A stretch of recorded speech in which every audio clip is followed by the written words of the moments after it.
In this video, I wanted to just do a really quick Q&A since this is just something I wanted to do, be able to answer questions a little bit more in depth than I actually can using slides on Instagram story.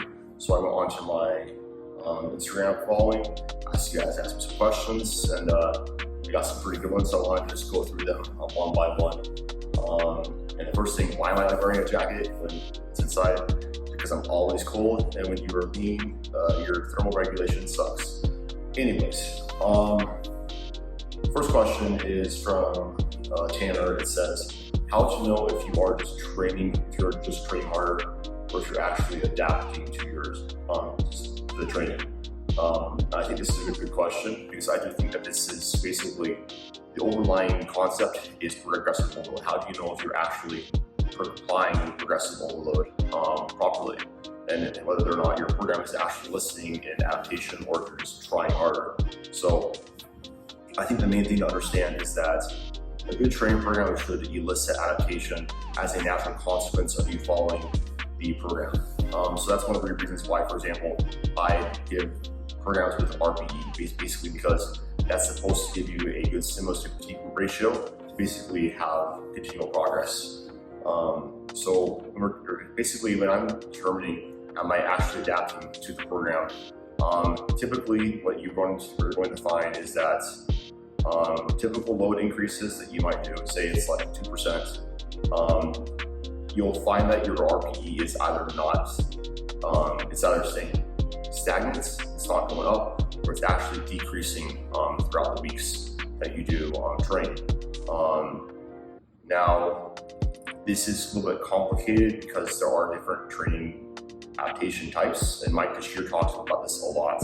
There's a type A response, which basically means that you have that linear, I can add 5 pounds per week to my squat, and no RPE increase, maybe even it goes down.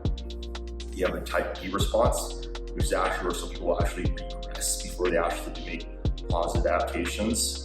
And some people have a type C response, which is where nothing happens for a really long time, and then at the very end, they have an uptick in performance. So I would say most people fall into that type A response, but there are some people that have that type B response. And I think it's a type C response. I think it's important to be aware of that. I do think that essentially if you are just training or if you're actually adapting, it mostly just comes down to are weights that you normally hit, are they getting easier or are they not getting easier? If they're not getting easier, then you're probably not getting stronger. There's probably something off with either your training, lifestyle, etc. So I think that's basically everything I have to say about that. Just make sure you're following a good program, follow it to a T, trust that program. You should probably run anything for a minimum of like 3 weeks still if it's working or not.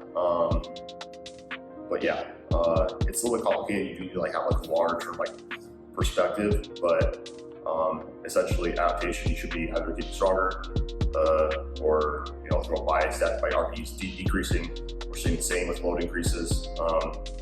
Or if that's not happening, you can really just feel like you're just adding weight to the bar. You are probably just training harder. Another thing that I think is important, this last thing I'm going to say, is you don't want to have too fast of loading increases or stop with too high of an RPE. It's actually one of the reasons why I've seen some approaches in programming where it's a static at 8, which I don't think there's anything necessarily wrong with that, especially if you're doing a weight load approach where essentially you're modulating rep schemes, week 1 is top set of 4 RPE, top set of 3 RPE, top set of 2 RPE, top set of 1 RPE days.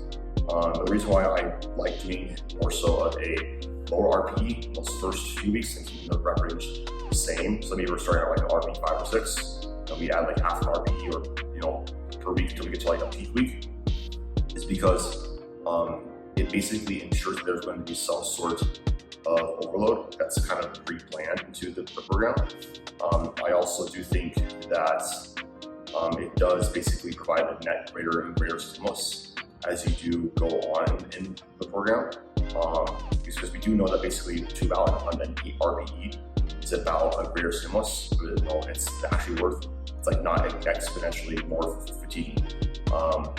But I do think that one of the reasons why I mostly do, the number one reason why we would start at lower RPs instead of high RPs is because it's basically room to make adaptations and to actually travel and get better. So if you're starting at like RPE 8, it might be pretty hard for you to like make adaptations as fast as opposed to maybe you're starting at RPE 6, which is still within, you know, an overall threshold. You'll be able to probably make a little better net stimulus gains relative to the fatigue that could create some training limits. So that's the first one. Second question is how important are step counts? So non-exercise activities for thermogenesis where step counts are super important. Essentially, if you're having a higher level of physical activity, you have greater insulin sensitivity, greater appetite regulation. Actually, there's essentially a U-shaped relationship between activity levels and levels of like, you know, satiation.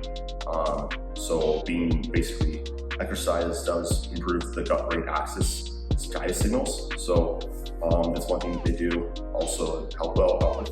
Another thing I have anecdotally found is that recovery seems to be better as long as you're not overdoing it, just because our bodies like to move around. We need to just be sitting down all day, doing nothing. So like having movements is good. It's what our bodies were designed to do. And so like as a practical like takeaway from this, I would say like you should probably be getting about 8,000 steps per day. That seems to be where the benefits really start to increase. And they actually increase pretty like linearly up until about 15,000 steps, and then beyond that it's just like extra credits. And another thing is like if you're at fat loss phase, you can actually burn about an extra 100 calories per mile that you walk in. So depending on stride, let's say you have 2,500 steps, 2,500 steps in, you know, per every single mile that you walk. Well, 10,000 more steps is going to be about 100. There's going to be about net extra 400 calories burned for that individual with very low fatigue. That's another reason why I actually like step counts for formal cardio for most individuals, just because it basically is one of the biggest issues with formal cardio is that you hear bodybuilders are like, what, in 45 minutes of cardio? It's like they don't get many steps outside of that. So like, you know, very well that person could be doing like 2 hours of cardio, but that's like, you know, maybe 10,000, 12,000 steps, and they're not doing like that much else outside of training, just laying down all day, just sitting there. And like formal cardio is like more fatiguing from a psychological perspective. Like I don't know about you guys, but like when I'm just on the treadmill, like I get really bored. It's like some psychological English I'm on there, as opposed to like I'm on a walk, I'm scrolling like the neighborhood. It's like a nice sunny day outside, something like that. It's a less psychologically fatiguing. So definitely get your steps in. It's going to help you out. Also with body composition, you'll have better. You'll actually have more lean body mass and less fat mass. So yeah, another question I got was, what drives you or like why do you like powerlift? I really like this question. This is something that I've thought about a lot because it's not just, it's a bit deeper than just like, you know, it's like if we think about what I'm doing, it's just picking up things, putting them back down.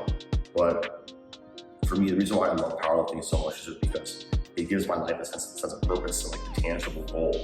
I think that people don't actually chase happiness. I think we chase purpose. And I think that happiness comes from that purpose. And powerlifting gives me a sense of purpose. Like everything I do during the day, like, you know, eating enough, sleeping enough, making sure I'm hitting my RPEs, etc. Like it basically just makes like every aspect of my life like all a bit more in line. And I just like having a goal, and it gives me a purpose. And that's actually one of the biggest things that I've also found, like with coaching people. The longer that I coach them for, fitness seems to have this really big ripple effect across their life, where it teaches time management skills, how to work hard, how to overcome setbacks, how to be consistent with something too, and just really work hard. And, I love it because of that. And then like, also just like, it's just fun lifting heavy weights for me. Like ever since I started training, I just like going heavy and pushing hard. And, especially just, I like seeing like the bar band, like it's like in my psychology, like get excited by that. So that's why I powerlift. So really good question. The next question I got was tips for stubborn fat loss. So, okay, so first off, I think stubborn fat isn't really a thing for most people. I think that most people just need to diet for longer but there is going to be some body fat percentages where say you're getting down to probably single digits where fat does get a lot more stubborn. And the reason why that is because rate limiting fat step, once you get to that level of leanness, it's actually going to be lipolysis, and that's why that's just basic liberation of free fatty acids to actually get burned. In general, it's more difficult essentially to burn fat because you're not able to liberate as much fat. There's also a higher likelihood of muscle loss. So first thing is I would say is slow down your rate of loss.